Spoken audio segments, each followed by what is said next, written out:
Coming up on Meet the Leaders, Smithtown Supervisor Pat Vecchio talks about the Highway Department, snow removal improvements, and tax cap issues. Meet the Leaders starts right now.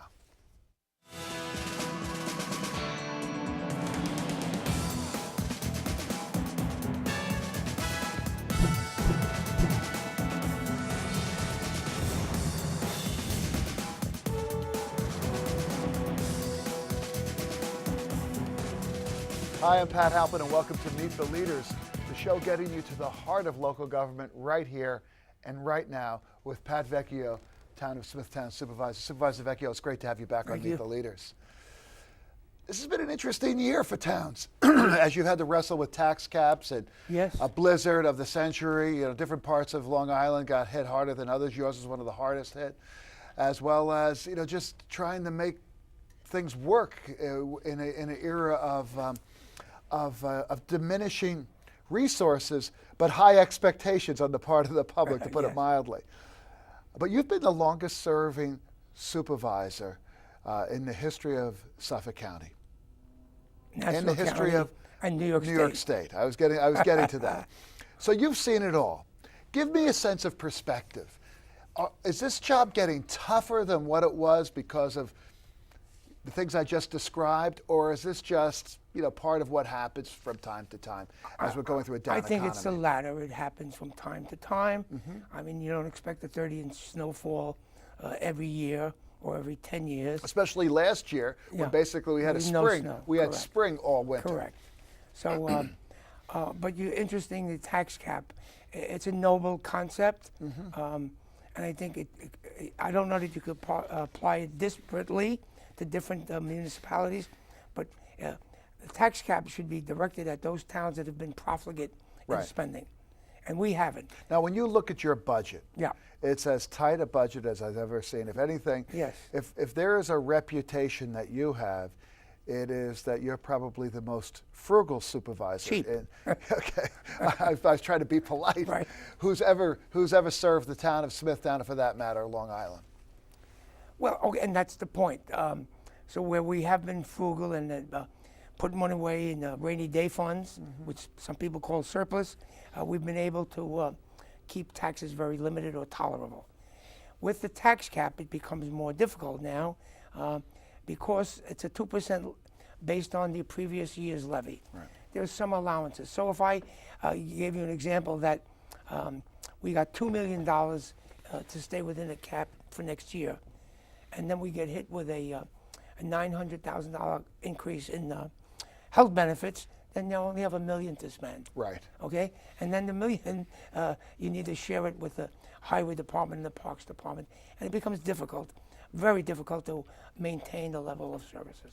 But people are asking, if anything, for more service, not less service. So how do we reconcile that? I mean, as I think about it, I look at my tax bill very carefully. And I'm not sure people realize what they pay for town services, frankly, how little they pay for town services as compared to schools, for example, or the county police department. Ours is about 11% of the total tax burden. And think of all the services that come from that. Little League fields and beaches and road paving and snow removal and street. And it's really a bargain, if one could use that word. 11% for excellent town services, really not too much money. Right, but at the same time, you have bills you have to pay. The pension costs have gone through the roof. Every government in New York State has seen pension costs go up by double digits year after year for the last 5 or 6 years. And let me just give you a small example of mandates that come down that you never expected that will diminish the tax cap levy. We just were ordered by the federal EPA regarding the various blue-collar garages, and we came out fine in most of those garages. However, the EPA said you will build a truck washing station at your highway yard. Well, that's a $200,000 or $250,000 out of blue, and you will put drain pipes from here to somewhere else, and so that all eats away at the tax cap. And I'm not so sure the public understands that, and I don't know that they have to. But when they see the one tax bill, they say, "Oh my God, my taxes are going up." But there are reasons for that that are beyond the control of the municipality. Right.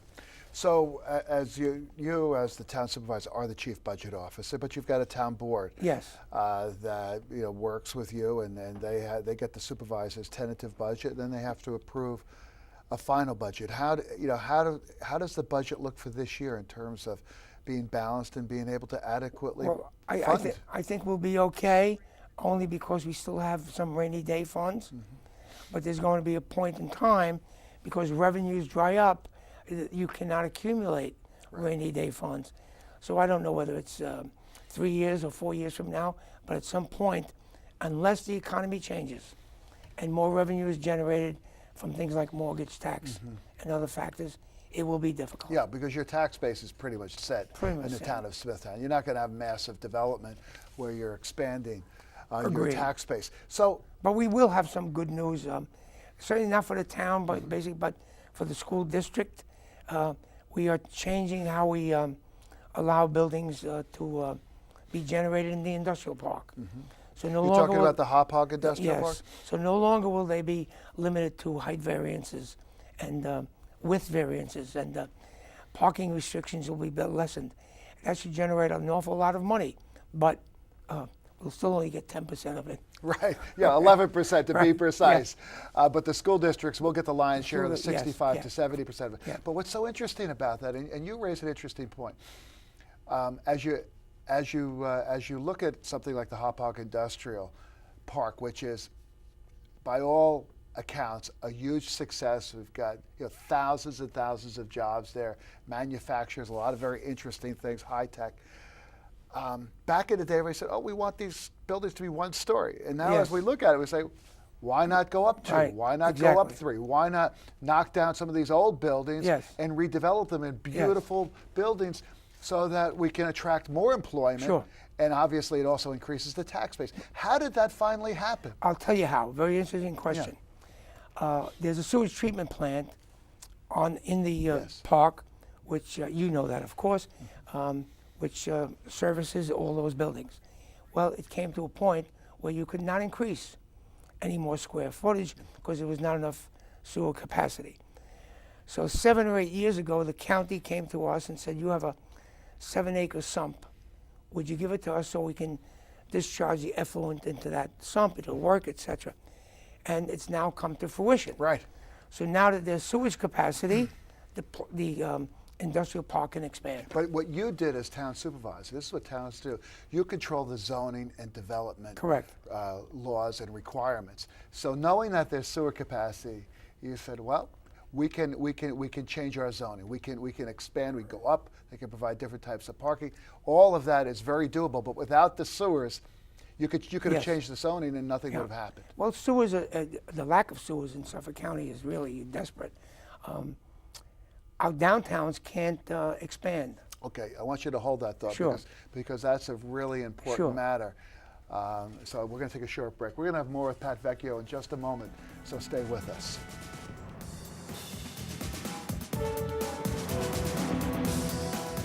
Welcome back to Meet the Leaders, here with Smithtown Supervisor Pat Vecchio, the longest serving supervisor in the history of Smithtown, and in fact, the state of New York.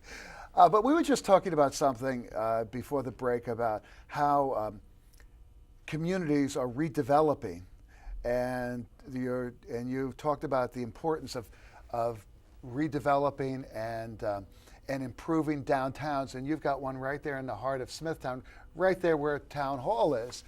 That people for years have said, including yourself, we need sewers here, and then because we have all of this unlocked potential.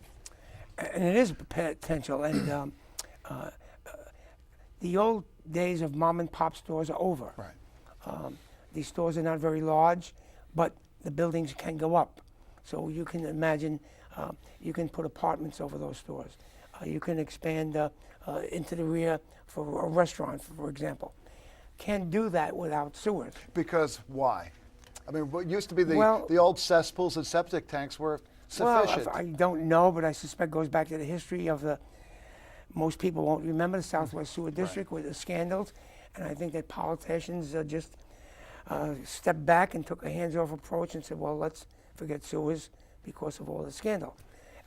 It's time. A fellow came to one of our meetings one time and said that he was married to an Italian lady, and he wasn't Italian, but he went up in the mountains of Italy, and he said they could not understand that we don't have sewers. Yeah, right. In the In rural America, parts of the greatest country in the world, Right. and in Smithtown, where he lives, there's no sewers to take. Right. The old-fashioned cesspool. So that has to be the number one change in the county. It has to happen. and that is a county responsibility. But with that, like you talked about at the Hauppauge Industrial Park, you're able to change the zoning, modify the Yes. development plans, Yes. and go forward. During the break, you were talking about the reality of the limitations that that successful restaurants and others have, where they, even though they want to grow, they can't. They can grow. The perfect example is this fellow rescued a movie theater that had been a long-time movie theater. Oh, I know that movie. It's a beautiful old movie theater. Beautiful old Art Deco. He can't expand. He'd love to put in a bar. He has 2 stores on either side. Put in a bar, put in a lounge to attract more patrons. And He young can't do it. people, and Yes. for that matter, people we want to go to places like that. We don't want to be traveling all over. Can't do it. Can't So do it. Because he doesn't, because of sewers. sewers, yes. So obvious things like that are just thwarted by the lack of infrastructure. Yes, and think about it. And, you were a county executive. You owned a sewage treatment plant in Kings Park, and the regulations change, so it continues to limit the capacity, and it's by a state park. And if they were trying to expand, then the state park says, well, you can't discharge the effluent into the park. So it's a giant. Now, I wouldn't want to use the word bureaucracy, but there's so many entanglements and roadblocks along the way. But it does take leadership. Yeah. And this is one where towns and the county have got to be working together. And it sounds like you're more than happy to work with the county executive. Well, it's true. to- We to have make a that work. legislator who's working very And the diligently on and that, the John legislature Kennedy. as well. Let's get back to the town for a second. We were talking about the tax cap and the limitations. But this year, with that storm that hit us, the superstorm, and I'm not talking about Superstorm Sandy, although that created its own set of problems, even in the North Shore with down trees and all of that. But highway departments all across the region were really stressed with that big snowstorm. Well, a point that comes out of that is, and the public doesn't understand it, and I think people who get elected don't understand it, somewhere along the line, the state legislatures imposed a limitation on the amount of equipment a highway department can purchase. In the town of Smithtown, it's $800,000. We, on 3 occasions, attempted to get a law to raise that cap. So the highway department is limited in its purchase of equipment. That was demonstrated during the snowstorm, where there were many equipment failures. Right. So now what do we have to do? Last night we passed a bond issue that we will go out and borrow the money to buy highway equipment. It's you're limited to the amount you can borrow for the equipment. And so that's a way around that, but that ought not to be. But if you have the cash, you couldn't just go out and spend $1 million in cash. that's- You were limited to 800. If I had a rainy day fund of Right. $10 million, I couldn't say, And you say, put it there. I instead of borrowing the money, we want to just Correct. buy this equipment Yes. and pay it off Yeah. as we purchase it. Another factor, I'm now negotiating 2 contracts with our managers and the CSEA. Well, that's a cost. Right. That will eat into the tax cap. So when the public says, well, you haven't paved my street or you haven't done something else, well, yeah, that money went because of tax cap to pay a union negotiation or some other factor. Or health care and pension costs. There you go. But let's get back to the snow. Towns like yours and in Brookhaven, unlike Babylon got a lot of snow, about 15 to 20 inches. Right. But you got 30 to 40 inches in some places.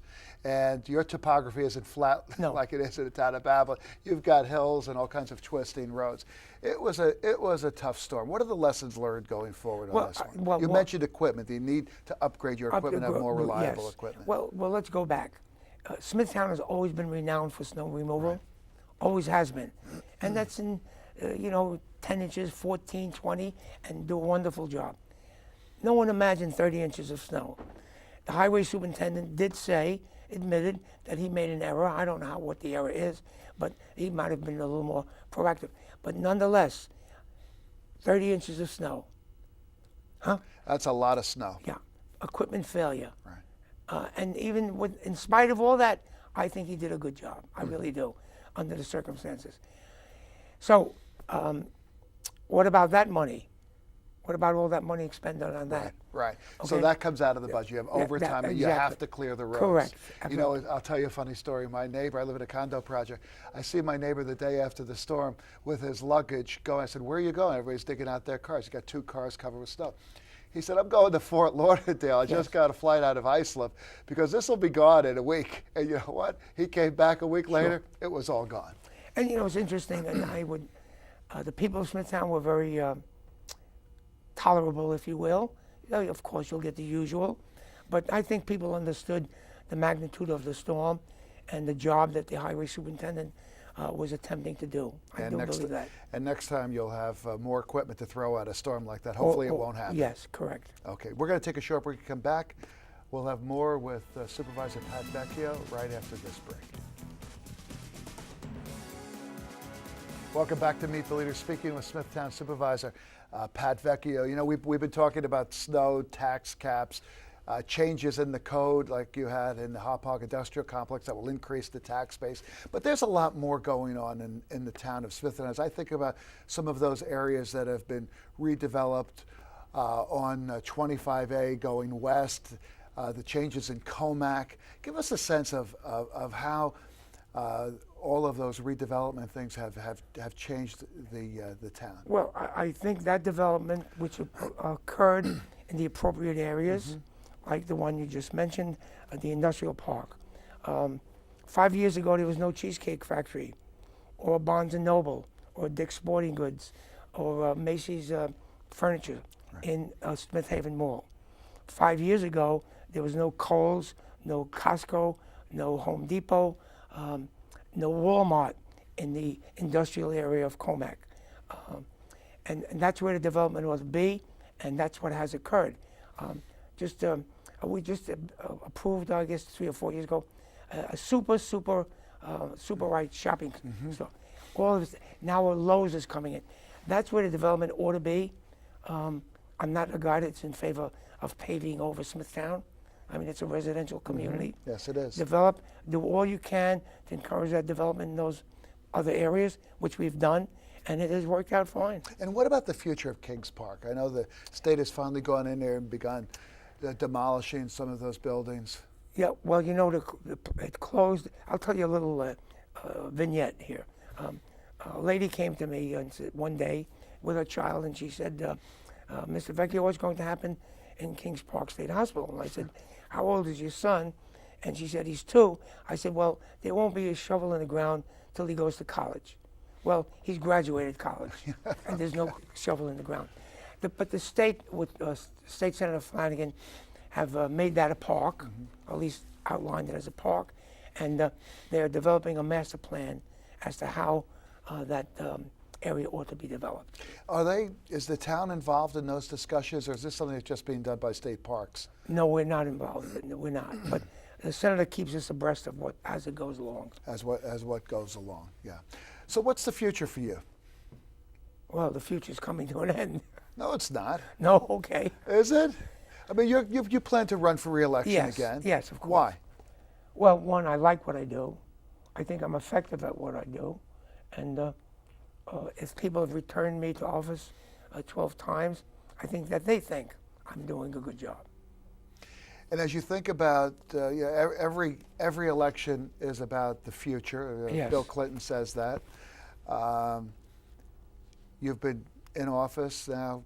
You've been elected and reelected over 12 times. This would be your 13th election as supervisor.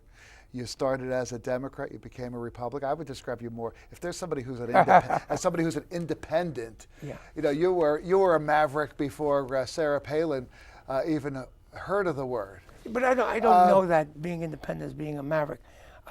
And I really believe, I'm not the author of the phrase, Is there a democratic way to plow the snow? No. Is there a Republican way to make a building go up? I don't think so. I mean, you were there. We're in the service business. We're there to accommodate the public, to give them a quality of life. So I don't know that there's any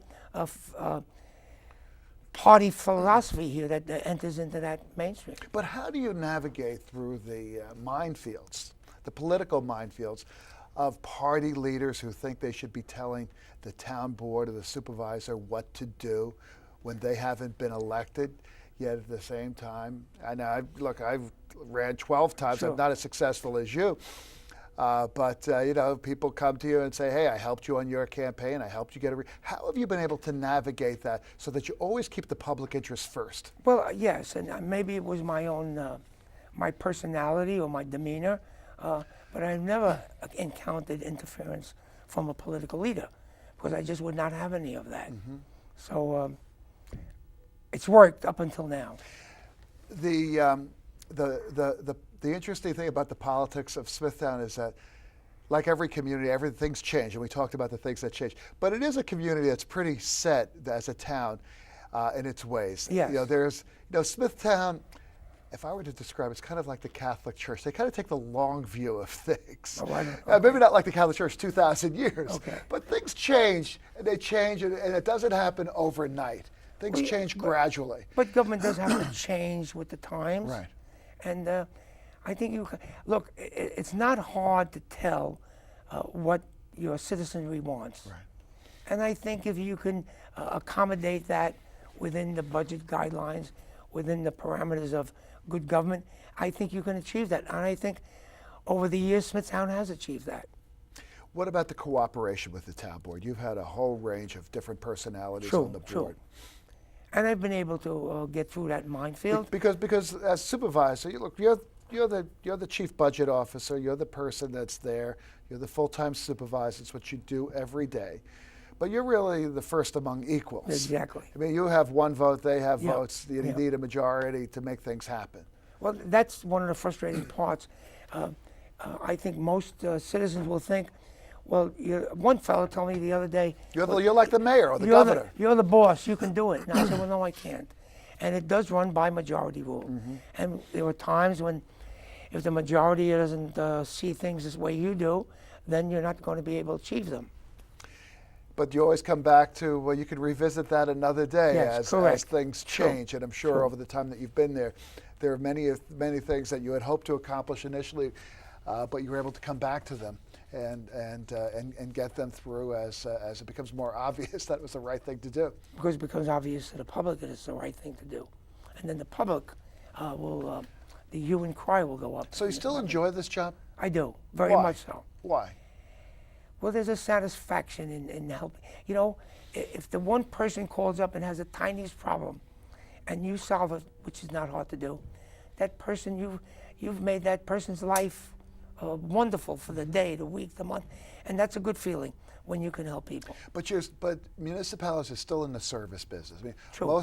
a typical person isn't coming to the town to go for a major rezoning, Yeah. but they do need that building permit. They need that certificate Sure. of occupancy. They may have an issue with a fence, and perhaps they need to go before the zoning board of appeals, and get a variance. Well, it's a perfect example. I just got a letter from a lady who has to sell a home to move in with her parents who are ill, and she wants to be with them and care for them through their years.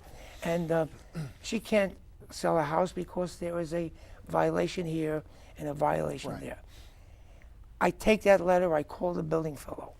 Please sit with this lady.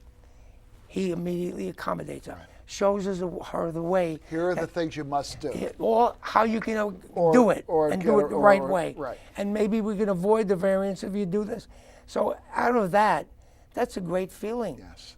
And it's not hard to do. It's easy to pick up a phone and work it out. But you know that a lot of people in public office forget Yes. that they are there to Yes. serve, Yeah. and you haven't forgotten that. Pat Vecchio, thanks so much Thank for being you. here. Good luck. Thank you. Expect to have you back here next year, Okay. if not sooner. Okay. All right, well, that's going to do it for this edition of MTL. I'm Pat Halpin, once again helping you meet the leaders.